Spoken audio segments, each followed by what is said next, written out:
అందరికీ నమస్కారం. ఎలా ఉన్నారు? ఈరోజు మనం ఒక చిన్న ఆసక్తికరమైన కథ విందాం. ఇది క్యారెట్ మరియు క్యాబేజీ గురించిన కథ. ఒక అందమైన తోటలో క్యారెట్ మరియు క్యాబేజీ పక్కపక్కనే పెరిగాయి.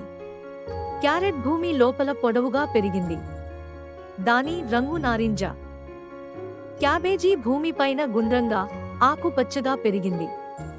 దానికి చాలా ఆకులు ఉంటాయి. అవి చూడటానికి చాలా భిన్నంగా ఉంటాయి కదా. క్యారెట్ కళ్లకు చాలా మంచిది. దాన్ని పచ్చిగా తినవచ్చు, కూర చేసుకోవచ్చు.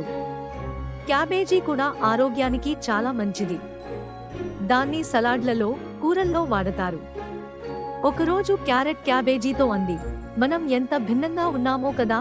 క్యాబేజీ నవ్వి, అవును, కానీ మన ఇద్దరి వల్ల మనుషులకు ఆరోగ్యం కలుగుతుంది కదా.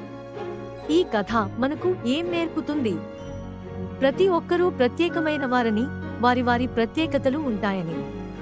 క్యారెట్ లాగా కొందరు ఒకలా ఉంటే, క్యాబేజీ లాగా కొందరు మరోలా ఉంటారు.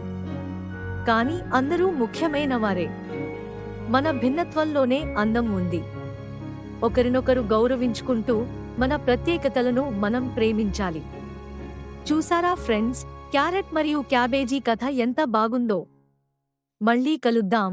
అంతవరకు నవ్వుతూ ఉండండి. బాయ్.